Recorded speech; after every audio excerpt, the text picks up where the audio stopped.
I hope your day is full of romance novels and transgender cats. You got to have a transgender cat.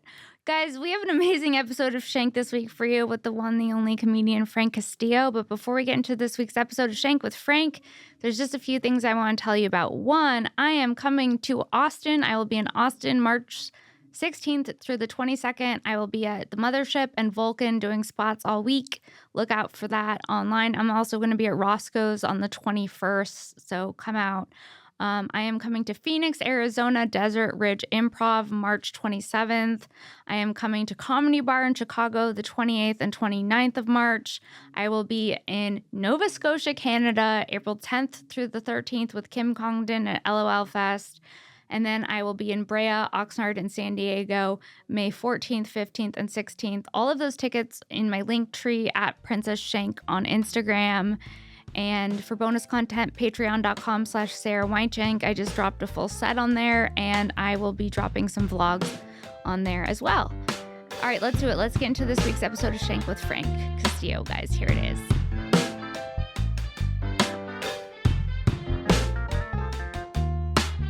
What's up, everyone? Welcome back to another episode of Shank. I'm Sara Weinshenk, and today's guest is the one, the only comedian, Frank Castillo. Hello. Hi, welcome back. It's been a while. I know, it's been forever. It feels good to be back. Yeah, wait, so we were talking about dating in high school? Okay, yeah. So I was saying how, I said, so were you one of the kind of girls who had had a boyfriend that was way older?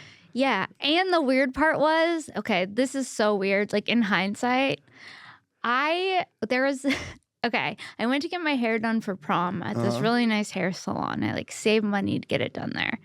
And there was this hot guy. He seemed kind of gay, but in a hot way to me. He listened to The Cure and had some tattoos and was tall and thin and had kind of a wacky haircut. He just looked like he looked edgy, right? And he would wear leather pants. And I was like, I am obsessed with this guy. I want him to do my hair for prom. So he did my hair for prom. And then I went in after prom and asked for his number and then started texting him and then proceeded to date him. And he was 26. And you were how old at the time? I was 18. Just then 18. I mean... But 8 years... 18 and 26 is a big age difference. Yeah, I mean, obviously, it's super weird, and I would make fun of that guy if he was my friend. I probably wouldn't hang out with him, but it is not illegal. It is still weird as fuck. I didn't realize that it was weird for years. Yeah. And when I was in college, I was like, come to Coachella. And I invited him because he was at Coachella and I was at Coachella. And he showed up at Coachella, and he just seemed like this old guy that was looking for cocaine at Coachella. What was the thing that made him trashy. What was the thing that made him look older in your eyes? It was just all of his friends looked old. And he looked kind of trashy. Next to my other friends, he just stuck out. I wish I didn't know him. And I got really stoned on edibles, and I was just in my head, and I was like, oh, everyone knows each other except this guy. And he used to be my hairdresser, dude. He was living it up. He's like, look at all these 19-year-olds. Yeah, he was having the time of his life with his old-ass friends. And his old-ass friends were weird as hell, too. Yeah, I always remembered being, the younger guy and, seeing, the old guys come in. Yeah, and then just look at these old. I'm like, ugh. Well, you don't think that's weird? Yeah. Although I did start dating Hannah when she was 19 and I was 21. But that's totally separate. That's 2 years apart. That's not even that weird. Yeah, that's not weird. I stopped drinking when I was 21. That's the thing I kind of liked about Hannah was she didn't like drinking. Does she drink now? No, she doesn't really drink. She'll have a drink at dinner and stuff, but she'll have one or two, but she's not trying to get fucked up. That was the thing. I dated a lot of people who were trying to get fucked up. That's the whole goal of your 20s. Yeah, I think the thing I liked about my wife at the time, even though she was 19, she was yeah, I want to go to college and fucking have a future. And I was like, that's fucking sick. That's so rare for a 19-year-old. Yeah, every other 19-year-old this sounds so weird saying that now, but anyone else when I was younger was always trying to fuck or trying to they all had kids or you know what I mean? It was always partying and trying to I don't know, just do whatever that shit was. No, I was a part of that lifestyle. Yeah. I would go to clubs left and right, Frank. I would go to clubs and then be like, what am I doing here? It's so sad. Going to clubs is one of the most sad things a human can do. Because you go out with the intent of, I'm going to have a good night. Yeah. It's already like... That energy's weird, especially when it's a bunch of dudes. It's desperate. Yeah. It's like New Year's. Yeah, it's like... I need this. It's like me and 5 guys, we got to find chicks. And then it's like, that's, and then someone's dead. Yeah, next thing you know, someone's fucking dead. Especially now secret. with fentanyl.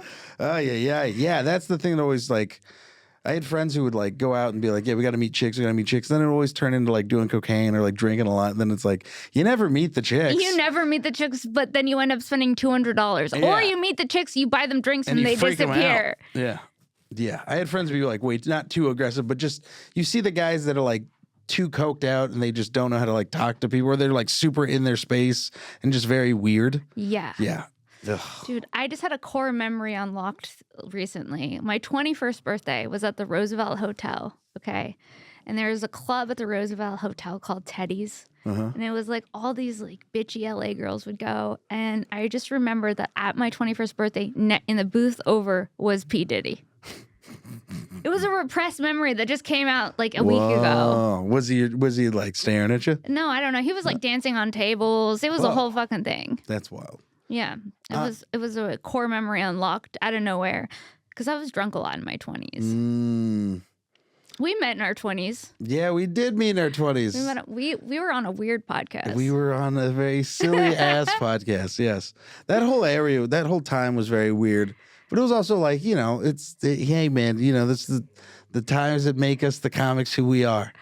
Dude, being on like a fake podcast was crazy. Yeah, and then you eventually came to the store and then got on Kill Tony and all that jazz, and that was fun. But yeah. Did you ever do any of the outside produced shows like Crazy Cindy or Vargas Mason? Of course. Yeah. Well, Crazy Cindy would pull crazy shit on me all the time. She'd be like, last minute, day before the show, she'd be like, I booked you on the show. And I'm like, no, you didn't. And you need to bring 6 people. And I was like, no, you didn't. Also, what about Matt Taylor? He had some scams that he was running too. Oh my God, yeah. Dude. He used to make me this is when I got He made me buy tickets from him and then resell them to people. Yep. So now I'm peddling tickets and he's got money in advance for tickets that haven't even sold. Yep. Or I remember one time I got scammed to a guy who was like he was like, how many tickets do you think you're selling? I was like, oh, maybe like 10. And I only sold like 8. And he was like, well, you got to pay for those other 2 tickets. No. I'm like, what? Yeah. Or sometimes they'd be like, oh, you want a headline? Yeah, we'll just bring 20 of your friends. Ugh. And I really burnt out all my friends because I grew up here. So I just burnt them out. I'd bring all of them, just bomb for like 20 minutes straight. Who knows what I was saying. They each paid $80. Yeah. And they're telling their friends they're going to see me. Ooh. Those were my favorite shows to watch, is like you would see like the guy who got and then there's like they brought like 40 people and then they go up and they either have like a great set because they brought the most people, or then like after a while you start to see them get burnt out and then they just start bombing. Yeah. And it's like rough. I remember like my friends brought their parents. I don't know what I was talking about.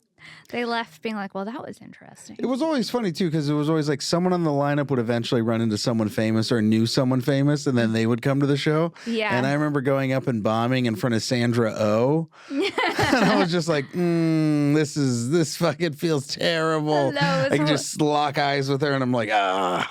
It was horrible. Like, or sometimes they would fill it with headliners, like 3 big headliners, 3 big names. At the time, it was always Chris D'Elia. They'd be like, Chris D'Elia is going to stop by. So then it would be my picture next to Chris D'Elia. Oh my God. I remember like promoting it, being like, I'm on a show with Chris D'Elia. And it was when he was Chris D'Elia, not Chris D'Elia now. Yeah. Oh my God. You remember Big Mike? Oh my God. Big Mike? Okay. How do you explain who Big Mike was? Big Mike was a big black guy who would always have a 7-Eleven cup full of alcohol he brought from home. He called it his crunk cup. Yeah. He used to make me. I got so many times. Big Mike, dude, this is such a repressive. You're trauma dumping so hard today. Big Mike. Oh my God. Big Mike would be like, baby girl, you want to do 20 minutes on my show? I was like, sure. He's like, it's in San Diego. You got to drive and you pick me up. So I would like pick him up. He'd come out. He'd come out with his crunk cup. He would call it his crunk cup. He had a gold iPod shuffle. Yeah. And he would play the craziest music, right? And he was wasted. By the time we got there, he was like half asleep, wasted. And then he would continue to drink throughout the whole show, have his cup on the way back. And I remember several times I pulled up to his home and he's just like snoring and my like gross gonna die snoring. Yeah. Like sleep apnea snoring, wasted. Oh my God. With his gold iPod shuffle. Ugh.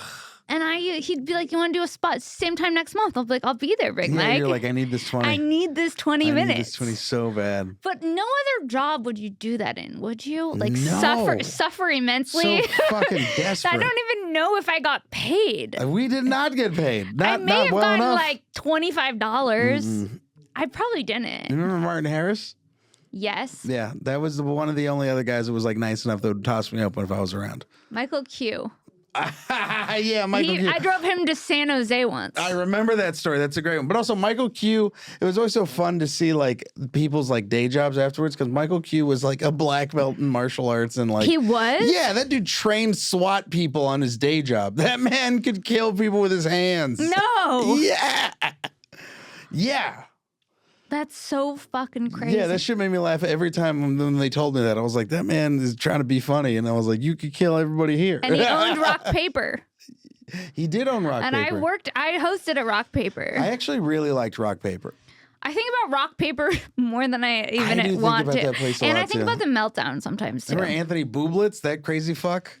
Oh, yeah. He was like kind of a product of inbreeding. Yeah. And he always had that small dog and he was just an asshole. I bet he's not alive. No, he's probably dead. No, there's like a few that I haven't seen in a while. And I'm like, one of my favorites was, I remember I was hosting a mic, God, maybe like a year or two ago. And it was after Corona. And then it was a lot of new people. And it was such a new class. It was like just people who didn't even do the open mics when we did open mics. no, that's what's crazy. Yeah. And then you start feeling old. Yeah, oh, dude, someone called me Mr. Castillo the other day, and I almost No, they fucking blew didn't. my head off. A comic? Yeah, it hurt my feelings. He was like 21. He said Mr. Castillo. Mr. Castillo. Yeah. Dude, I'm almost 36. I'm almost 38. So buckle up, sweetie. Yikes. These eggs are drying. Time is of the essence. But I remember, oh, fuck, what was I saying? Mr. Castillo. Oh, no, before that. The young people. Oh, yeah, the young people. Oh, okay. So I was hosting a mic, and it was here in the belly room, and Mugzilla popped in. Oh my God, Remember I was going to Mugzilla? bring him up. So He's got to Mugzilla- be, Almost dead, probably by now. yeah. Yeah. Because he used to always hang out with Jem. Yeah, he always just hang out, Jim. Oh my God. So all right, so Mugzilla comes in and he's like crazy, very Mugzilla, and all the new comics are like, what the Mugzilla fuck? looks like a bad guy on like a movie or something. Yeah, Mugzilla looks like a fat. Mugzilla looks like the human version of Oogie Boogie from Nightmare Before Christmas. Can you pull that up? What, Oogie Boogie? Oogie Yeah. Boogie. Yeah. That's a very, very accurate description. But anyway, so he showed up at the belly room and he was very weird and everyone was like scared. And I was like, oh, don't worry, guys. That's just Mugzilla. I was like, that's just Mugzilla. I was like, he's like the boogeyman. I was like, he's been here since I was a door guy. Yeah, that is. Wait, you saw him after COVID? Yeah, so he was still around. He could be very well alive. I mean, I hope not. But what about Jem? Do you remember Jem?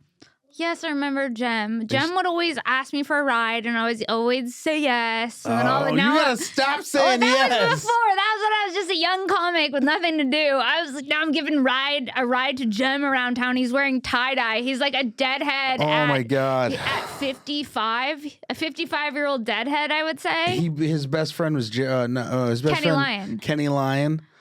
And then they would, I'm pretty sure, would smoke meth and crack together or whatever. And then I know like, he started smoking meth. That's when things got weird. Yeah, when then he he- started smoking meth, and then he what's it called? He spiked the edible cake at one of the mics. with acid or no, no? it was just weed.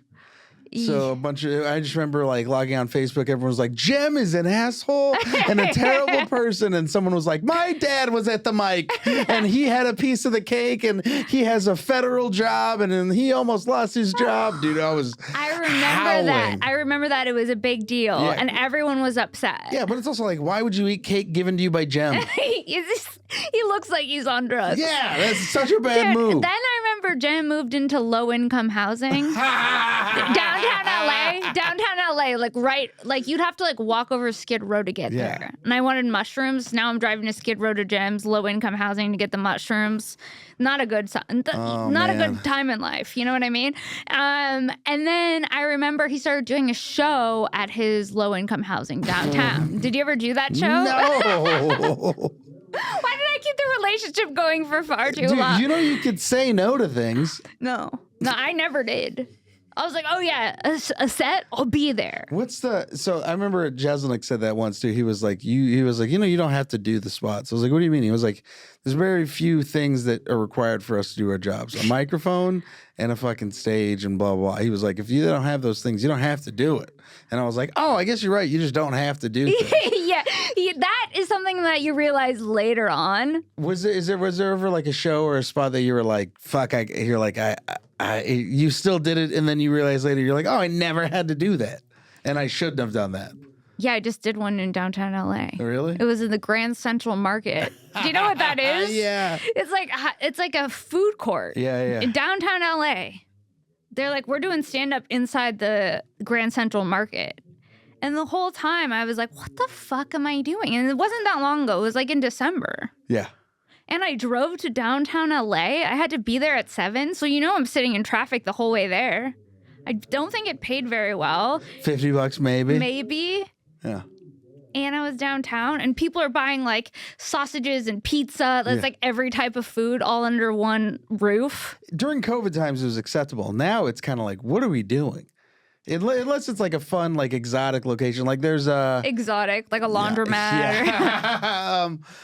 There's Uncle Paulie's is like a sandwich shop, and they like clear the floor and seat it like a comedy show, and then build like a stage. That's kind of like cool and fun, and it's like an enclosed space. But like other places, it's like a little tough, where you're like, oh, it's real tough for this to be like a legit comedy show. And then it makes you feel sad. Yeah. When you do an illegitimate comedy show when you're like this late in the game, you go, why did I do that? I'm worth more than that. Yeah, you're like, but am I worth more than that? Because I did say yes to it. Yeah. You know what I mean? Yeah. Or if I have something to work out and it's a show I'm not dying to do, but I have something that I definitely want to work out. Or you see someone with like a good clip and you're like, this is where they filmed that clip. And then you do it and you're like, fuck, this place sucks. Yeah. They just got 3 seconds out of a clip. Yeah. That happens all the time. Dude, when was the last time you did flappers? God, I quit Flappers cold turkey No. a couple, 7, 8 years ago. I was like, I'm never coming back to this fucking place. Did you used to call in your avails? No. I called in my avails to Flappers. I think I did like 2 shows there, and I was like, I'm good. Same thing with the Comedy Chateau. I remember I went there once. I went there once, and I had a weird experience. I had a weird experience, too, and I was like, you know what? I never have to come to this fucking place again. Does that still exist? Yeah, it still does. It's very weird still. Isn't it like across from Haha? Yeah.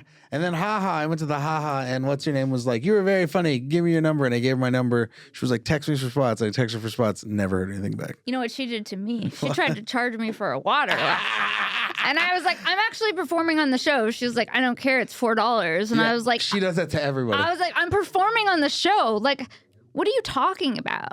Yeah. She made me fucking pay for my water, dude. Yeah.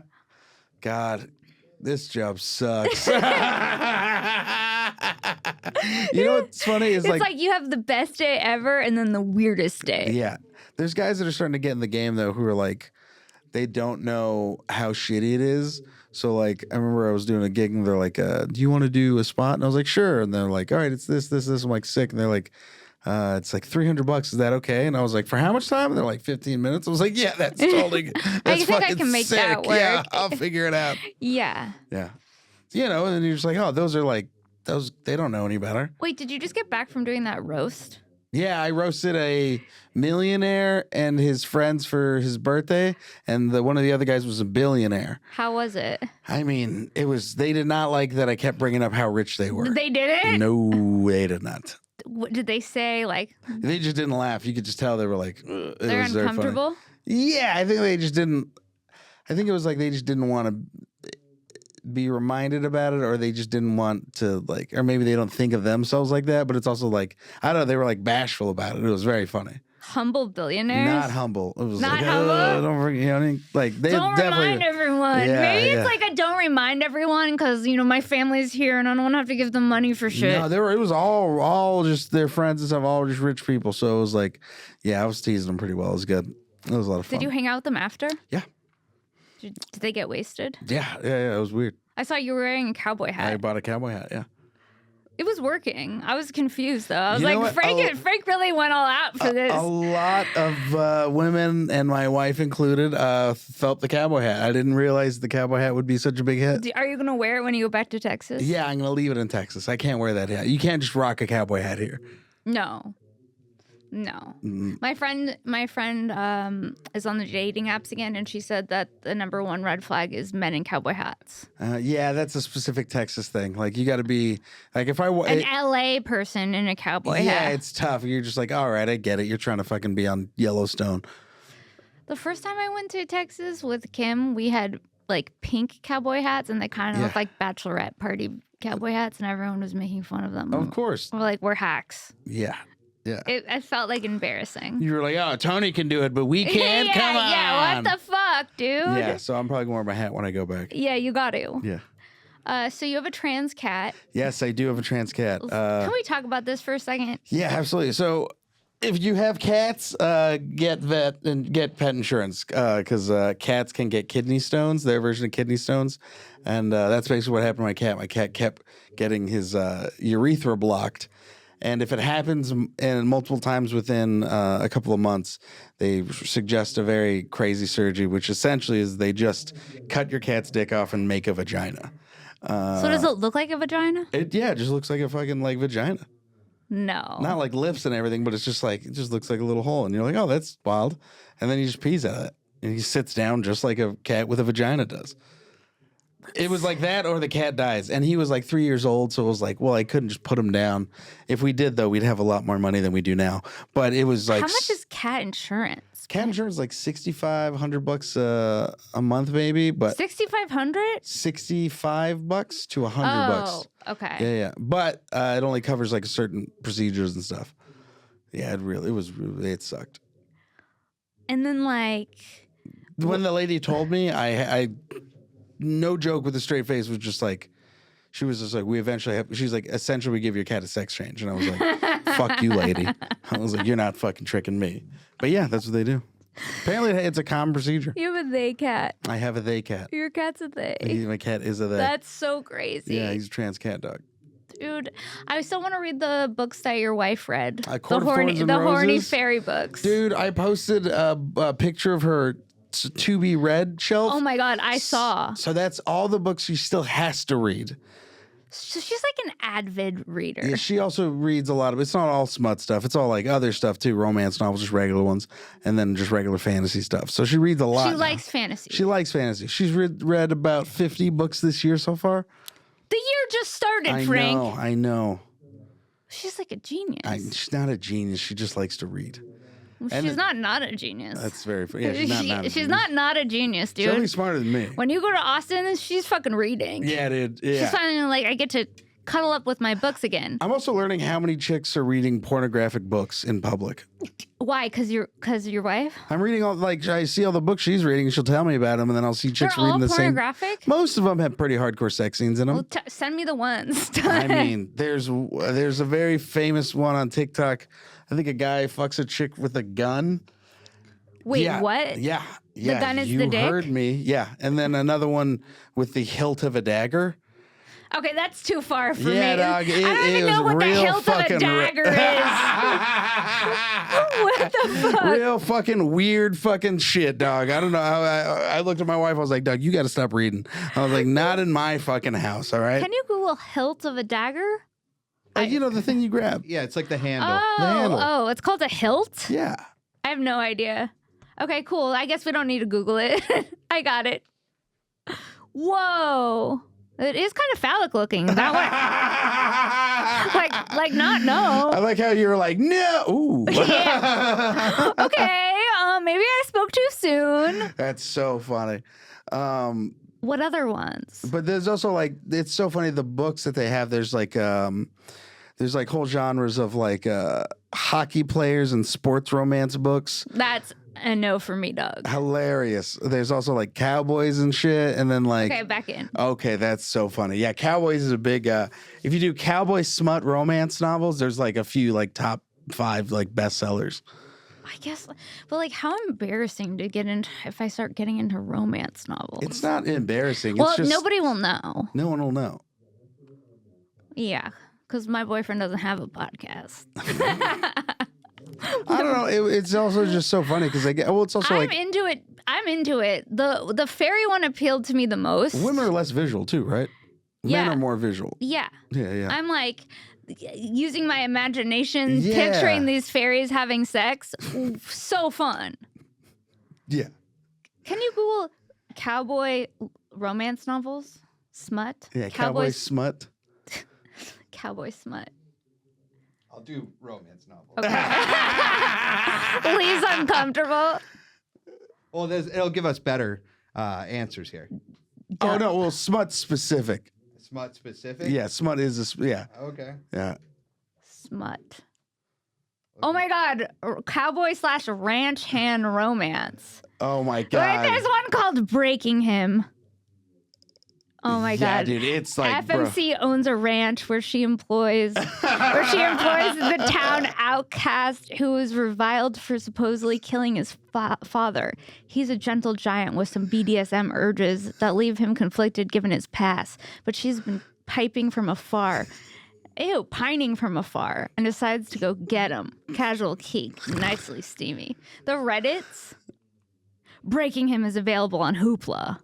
Yeah, dude, it's like my wife will show me all these TikToks and stuff. It's very funny. It's called like Book Talk, and there's a whole fucking scene. It's very I'm gonna funny. look on TikTok. There's actually, so there's been a whole revival because of Book Talk. Barnes and Nobles is opening like 65,000 more stores or some shit, and then also, what's it called? There's specific independent bookstores, like romance bookstores that are opening up. Like there's one called the Ripped Bodice in Culver City. That's not what it's I called. swear to God.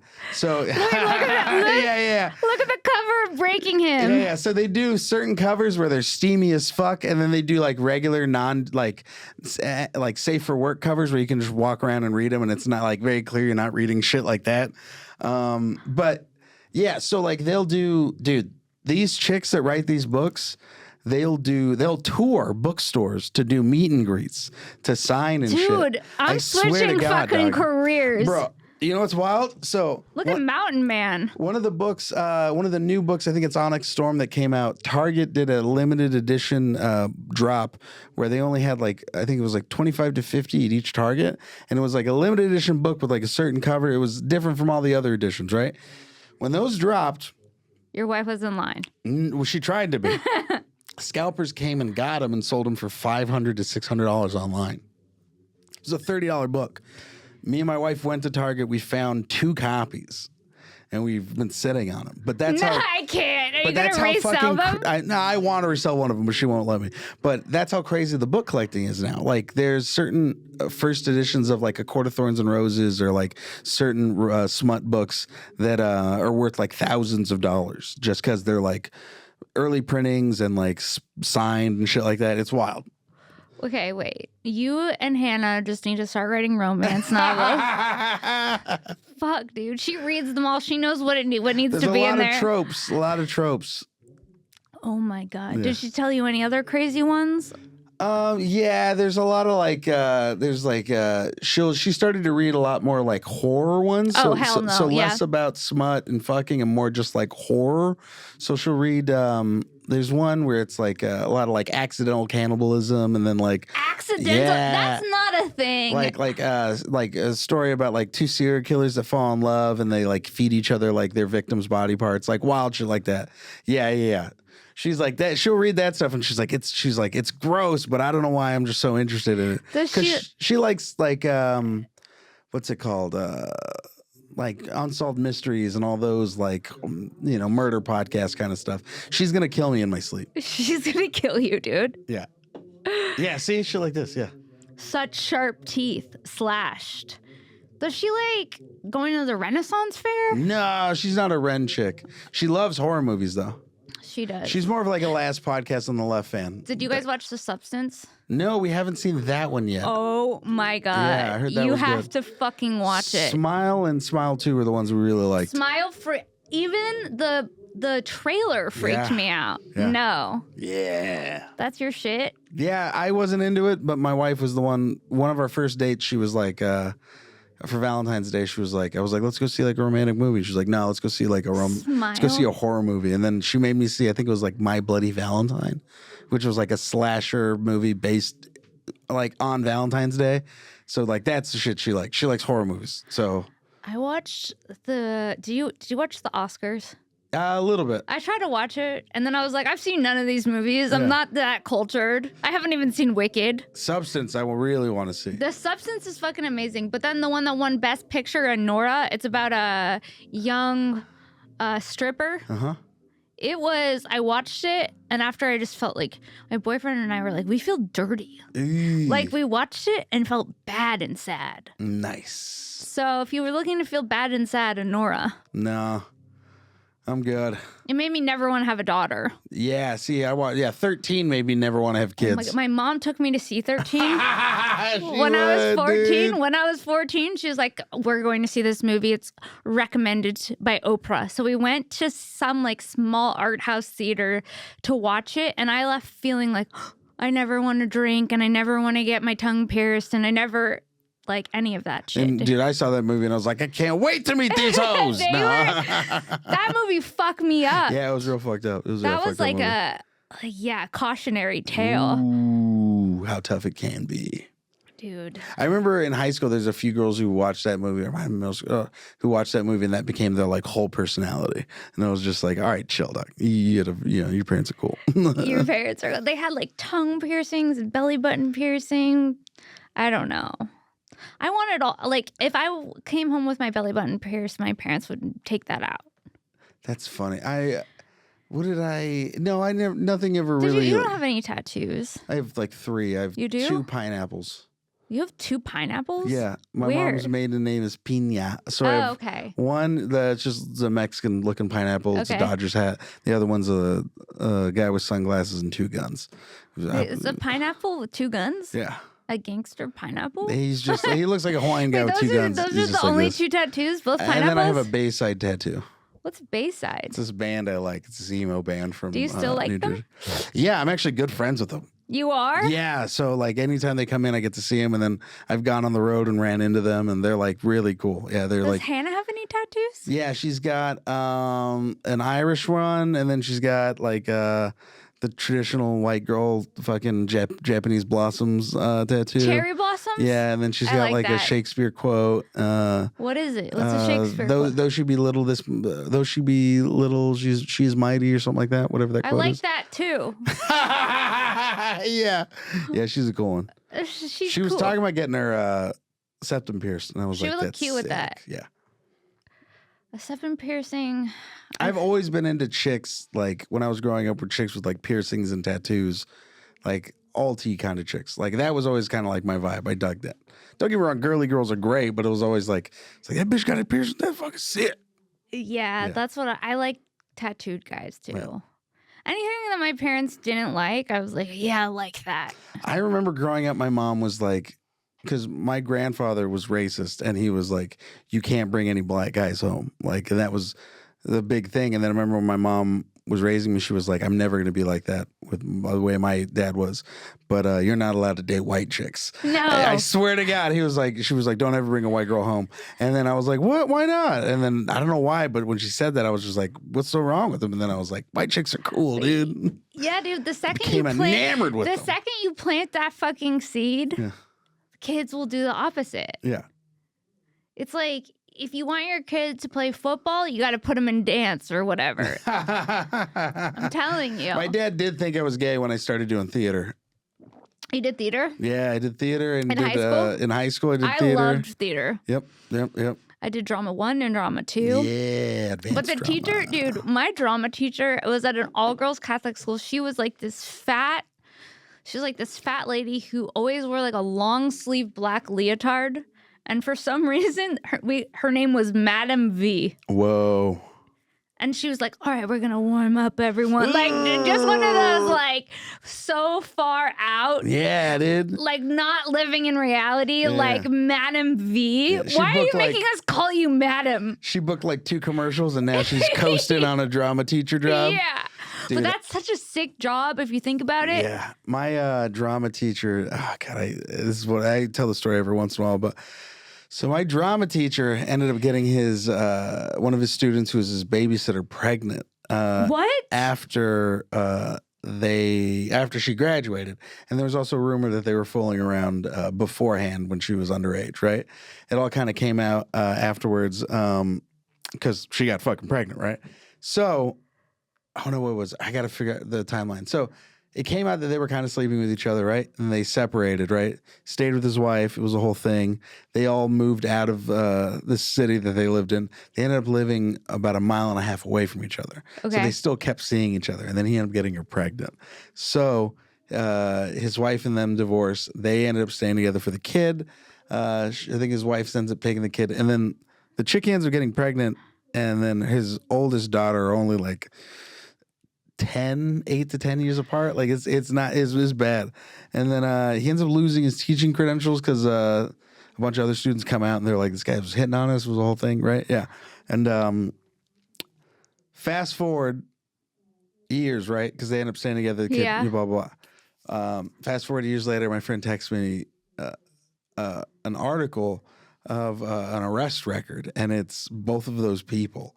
And what happened is apparently they started getting into drugs, and then they lost custody of their kid, and then they tried to carjack an 80-year-old woman in a parking lot. Your drama teacher? I swear to God, they tried to carjack an 80-year-old woman in a Walmart parking lot, and then the 80-year-old woman fought them off, and then they ended up I think getting away, and then they got caught like a few towns down behind like a fucking grocery store doing drugs, and they ended up going to jail. This is the craziest. They ended up getting out, turning their lives around. No, I wasn't ready swear for to that. God, turning their lives around. Right? I think she ended up getting her custody of her kid back, and then the ex teacher ended up teaching cholos and everybody in the jail? prison, in jail, and like getting people a bunch of like their GEDs and shit. And then now he's out, and I think they're both teaching rehab stuff. Are they still together? They are back together. And they have tried to hit me up, and I'm like, nah. What did they hit you up? They were just show tickets? They were like, we should hang out. But I'm like, nah, we're not gonna hang out. Like, congratulations on your journey and everything, but like, we're not. I don't need that. I'm glad you cleaned up your life. Yeah, but it was also just so fucking wild, right? How crazy of a fucking story is that? That is really crazy. Yeah. Dude, did you guys have like computer class in high school? Yeah, I did. Yeah. What did you guys do in there? I had AutoCAD. That was it. What's AutoCAD? It was like graphic design. Oh, that sounds cool. Yeah, sort of. It was more like graphic design, but for like building architecture stuff. Oh. Yeah, it wasn't like graphic design and like a cool, like, you're going to make like a logo like that. It was all just like, we're going to design a building and we're going to do the layout of a floor plan of a building. Like, it was very... Did you guys have like a news station? No, nothing that cool. We had our own little news Really? station. Yeah. So I went to Eastside San Jose, which was Piedmont Hills, which is like kind of okay. It was like an okay school, right? And then I went to Temecula, and then I went to Great Oak High School. That was like a brand new high school that they had just opened. So I was the first graduating senior class. But the class after me was the first class that spent the full 4 years at the school and graduated. Yeah. So when I got there, it was like state of the art. It was like they had so much money. I remember the way they designed the school, it was for school shootings in mind, in a sense of like... Whoa, that's a modern school, dude. It was like the gates were big and heavy. There was like no direct line of sight through the school. So there was always some kind of big building or some kind of pillar that you could hide behind? That you could hide behind, or like if you were like at one end of the school, you couldn't see all the way, so you'd have to like... Yeah, there was just a lot of places to hide and a lot of places like it was just like all the doors were like heavy and shit. It was like you were safe. It was they spent a lot of money to make sure no kids got killed. It was crazy.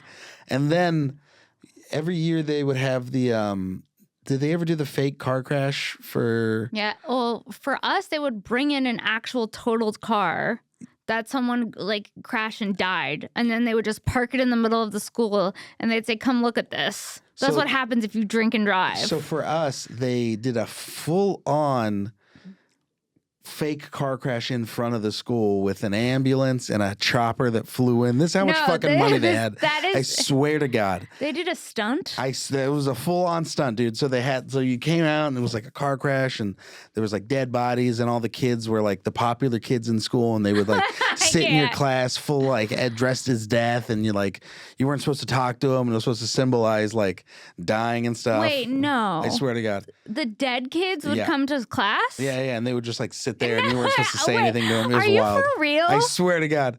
But the funny thing was in San Jose, they didn't have that program. An actual girl died from drink driving and they were just like, don't do it, kids. And then we're all like, all right, we're not going to do it. Wait, they had someone come up dressed as death? 5 people were dressed as like death. Wait, they were at school the whole day? Yeah. Just they were the like, one day? Yeah, they were like the most popular kids because it was supposed to be like what would feel like if you lost someone. Then they were like, were they actually your classmates? Yeah, they were actually our classmates. No, like yeah, okay, they got picked, and then they all had to like stay in a hotel room. like Kylie's dead. Yeah, and they weren't allowed to talk to their parents or anybody. It was a whole thing. What? Yeah, dude, they had so much money, they had nothing to do with it. Dude, they role played death at your high school? Yeah, it was like a culture shock going there from a city. That is so crazy. Yeah. I hope I would be cool enough to play one of the dead kids. That was the thing. I was like, fuck, I'm not cool enough to be dead. No. I die, Nobody no one would gives care. a shit. Yeah. There was a lot of teachers that were fucking students. At your school? Yeah, I guess another like later, I remember there was an English teacher and he was like, yeah, my wife was one of my former students and we were like, ugh. And then I guess later on he ended up like came out that he was hitting on one of his students as well. Oh, my Pete. Okay, we used to have this class called Firm and Tone. Oh my God. Why are we firming and toning? We're fucking in high school. Was What it do we? a male teacher? Yeah. I mean, dude, you got to change the name. Just change it to Physical Fitness 2 or some shit. Not Firm and Tone. Firm and Tone with Coach D. Yeah, oh my And God. of course. And then he used to I felt like he was always flirting with me. And he was like a middle-aged at the time. He was probably like a 40-something-year-old guy teaching Firm and Tone. We would literally just walk around the neighborhood and that was the class. Dude, and do push-ups. This is how I know it's like this. I feel like, I don't know if this is me copping out. I wouldn't even say this copping out, but it's like, you know when they talk about the whole like Louis situation where it was like he has power and blah, blah, Yeah. blah. I'm at this age now where I'm like 36 and I'll talk to like some younger comics that are like 21, 22. It's horrible. And you just see it in their eyes where they're like, and I'm like, oh yeah, if I was a piece of shit, like you could easily just be a dick right now. And like, you know what I mean? So it's just like, yeah, just don't do that. But also like, they just want to do the thing that you do. Yeah. So it's like, yeah, just don't be like a scumbag. Because I remember when like more famous comics would talk to me when I was younger, I was like, whoa, that was awesome. It was awesome. Yeah. If they actually gave you the time of day Yeah, or they yeah. gave you advice. Yeah. And then they're like, do you want to come back to my place? And you're like, fuck! I thought you were cool, man. Again, not again. Yeah. The amount of guys who trick me by being like, do you want to write? Have I told you some of them? I can only imagine. We actually wrote, and then I remember I would tell you, I was like, try it on stage, and then you'd get so fucking mad at me. Yeah, I don't know. The next part's up to you. Try it that way, try it this way. Someone said that to me the other day. Really? Literally, we were talking about a bit, and he was like, you know what, that part? He was like, that's just going to be something you have to try on stage. And I was like, fuck! No, you said to me, that's just going to be something you figure out on your own. Yeah, one of my favorites is hearing stories of like myself. No, but like stories of like advice I've given people or like things I've said. And I'm like, I was so high, I don't remember that at all. Oh my God. I remember Mark Maron said on a Kill Tony episode to someone, listen, man, there are no shortcuts. And that really stayed with me. 'Cause the whole time I was hoping for some type of shortcut, and there really isn't. There really, dude. A kid Takes a long ass time. A kid asked me. He was like, when we were at this roast battle in Wrightwood, he was like, "Hey, man," it was so funny. I felt like I got not cornered, but I was like, "Oh, I felt like this is what it looks like. This is what it must feel like when a chick gets hit on. Like I could see it a mile away. Like Oh, it was you're like, on oh shit, this I guy's was like, coming over. he's gonna ask me questions." Yeah. And then he was like, "Do you have any advice for that you would give a kid that's like my age and like 2 years in, blah blah blah blah?" And I was like, "Yeah." I was like, "You're 2 years in. In no time, you're going to be 5 years in. And before that, you'll be 10 years in. And then you'll be 15, 20 in no time. And at that point, you'll realize how ridiculous of a question it is you just asked me. Yeah. Because there's nothing that I could say that is going to explain the experience that is just doing stand-up and like grinding and blah, blah. And he was just like, that actually makes a lot of sense. He laughed. He was just like that. He's like, I've heard some version of that from every older comic I've asked. And I was just like, if you're working hard and you're grinding and you're like trying to get better, I was like, it will happen. I was like, and it's just, I was like, there's no shortcuts. There's nothing I could tell you that's going to fucking make it go faster. It's like persistence. And then you start noticing that people just drop out. Dude, I was talking to someone else about the amount of people that just quit or the amount of people you just don't see anymore. Yeah. You know, because I respect a gracious bow out. Yeah, just a subtle disappearance. Yeah, I'm just like, I'm good, dude. And then all of a sudden, 5 years will go by. I go, I haven't seen that guy. I think he quit. Yeah. He's selling real estate. Good Yeah. for him. He's happy. He's got a family. I'm jealous. Yeah. You ever see that somebody quits and they become happier and they're like, that's all I needed was just to stop doing stand up? Yeah, dude. Oh my God. It's just rough. It is. It's not it's not how I thought it was gonna go, Oh, but I love it. yeah. Well, I mean, you know, it's like, well, it's the song. You know, you can't always get what you want, but you always get what you need. Yeah. Yeah, I think about that too. It's like, is this the way? I mean, don't get me wrong. I'd love to be doing theaters and arenas and stuff, but I'm also very proud and stoked of where I'm at. You know, I'm not at fucking Starbucks anymore. Dude, that's the number one. When you don't have to have another job, that is the biggest relief. Mm-hmm. Because when you have to have another job and then you're doing stand up, it's horrible. Because you're also fucking tired. Yeah. Sometimes I want a regular job just to fucking remind myself that it's like You still got it. that I can still slang these Starbucks drinks. I did have a nightmare that I was back on the Starbucks line and I didn't know any of the new codes. Was it stressful working at Starbucks? For me, it wasn't. Only because I'd worked there before when I was younger. When I was like coming out of high school, I worked there for like a year or two, and then I went and did other stuff. And then when I realized I wanted to do stand up, I went back to Starbucks because I was like, well, this is a job you could just transfer anywhere to. And then it like sucked because I worked in the Ventura one and it was like busy, but it was also like I was just so good at making drinks and so fast at it. But I was messy as fuck. And I was just personable that they just let me do it. Did you have any like nightmare customers? Oh, absolutely. I was very dependable though, so they loved me. But yeah, no, I had tons of nightmare customers. Like, what was the worst? I mean, there's this. So she's a judge. I don't know what judge she is. Somewhere in the valley, probably. Never met a nice judge. Yeah, the worst. Anyway, so she was grandfathered in with the new manager that we had because the old manager would let her call ahead and skip the line.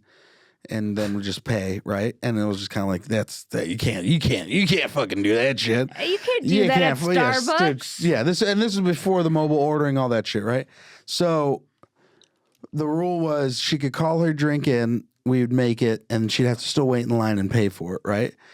And she had a bone dry 3-shot decaf, 3 Splenda, non-fat cappuccino. And That sounds disgusting. it was the worst. It doesn't even have caffeine in it? Yeah, it was the worst. Oh no, it might have been 1 regular espresso, 3 decaf. So it was 4 shots, bone dry, so no milk, all foam. And it was to the point where she could pick it up and she could tell by the weight whether or not you had made it right, and she would make you remake it right there.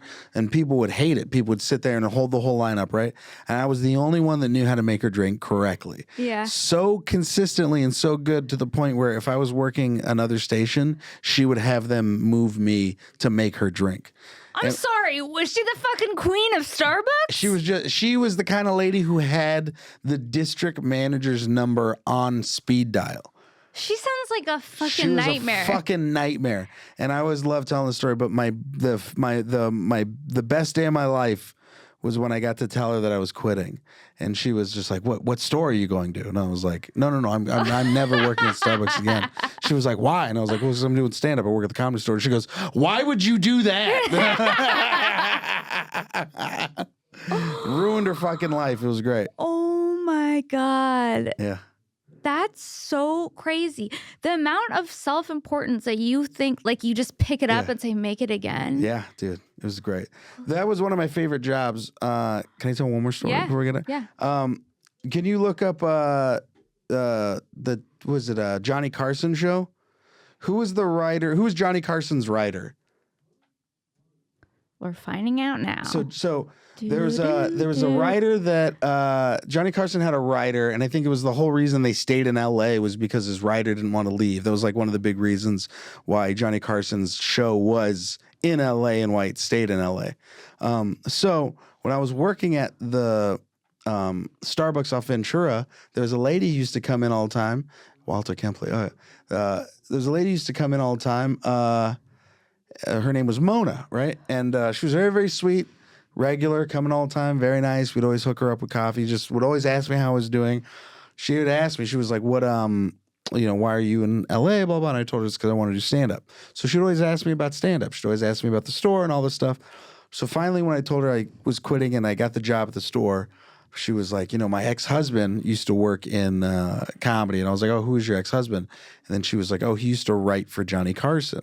Her ex-husband was the guy that used to write for Johnny Carson, was the whole reason the Carson show was staying in L.A. That's so crazy. I was like, it's just, of all the fucking people to talk to, and then I was just like, you realize how important you are to just comedy, and the whole reason why L.A. is the way it is and the store became the stores and Carson and all that stuff. I was like, that's so wild that like you're such a big part of that in history.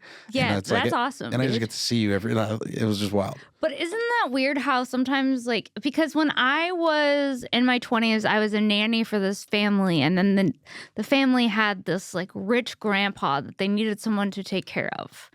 And he ended up being the writer of The Odd Couple. I can't think of his Neil Simon. Yeah. Neil Simon, like this great playwright. And I was like his caretaker and would take him places. I would take him to Staples and he would get paper and pens, and like that's how he wanted to spend his time. And he had dementia, so he couldn't really he couldn't really write anymore, but he started like drawing. The drawings that he made were like really funny and kooky, and like he would talk to me about comedy all day. It's just weird how when you're on that path, it's like the universe supports it by putting those people in your space. I got to see Robin Williams one of the last times he did improv at Second City, because Rick Overton came into The Counter, which is the restaurant I worked at, and we had met a few times, and he knew I did stand up. And then I remember we were talking, and he was like, "What are you doing tonight?" And I was like, "Nothing." And I was like, "I'm just working this morning shift." And he was like, "Come check out Second City." He was like, "I'll leave your name at the door." And it was like, "You're gonna want to come tonight." And I was like, "All right." And I went, and I got to watch Robin Williams do one of his last performances doing improv with the whole team, and it was so fucking cool, and it was so funny, and he was so just amazing. And then afterwards, Rick Overton introduced me to Robin Williams, and I got to talk to him for a little bit.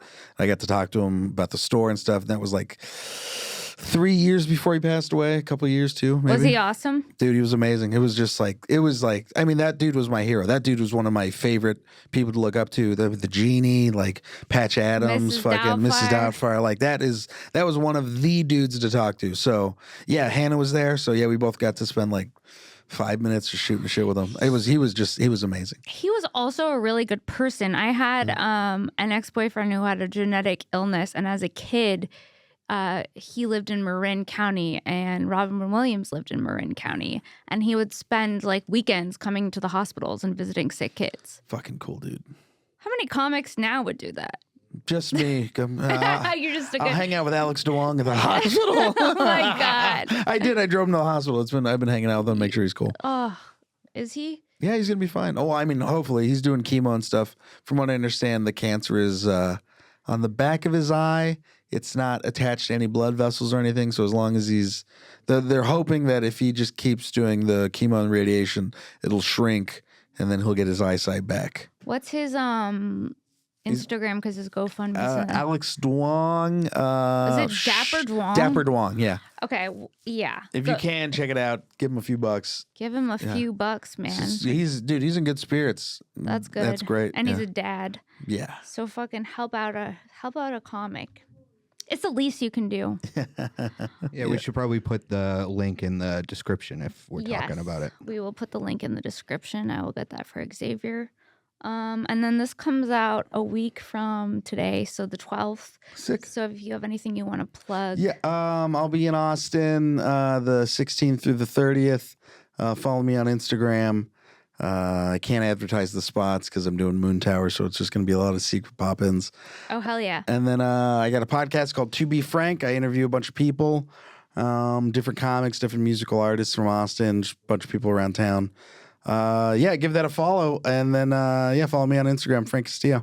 Hell yeah, guys. Go follow Frank. He's super funny. You'll want to follow him.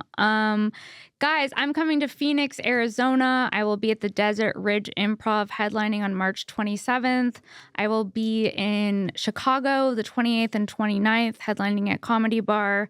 I will be in Canada the 10th through the 13th with Kim Congdon at LOL Fest. I will be in Brea May 14th. Oxnard the 15th and the 16th in San Diego with Kim Congdon as well. And I am in Austin the 16th through the 22nd, same week as Frank. So come see some shows. I'll probably be at Mothership, and I know I'm at Vulcan too. So I'll post those dates. Check them out on my story. And then patreon.com/Sara Weinshenk for bonus content. And we'll see you next week. Bye.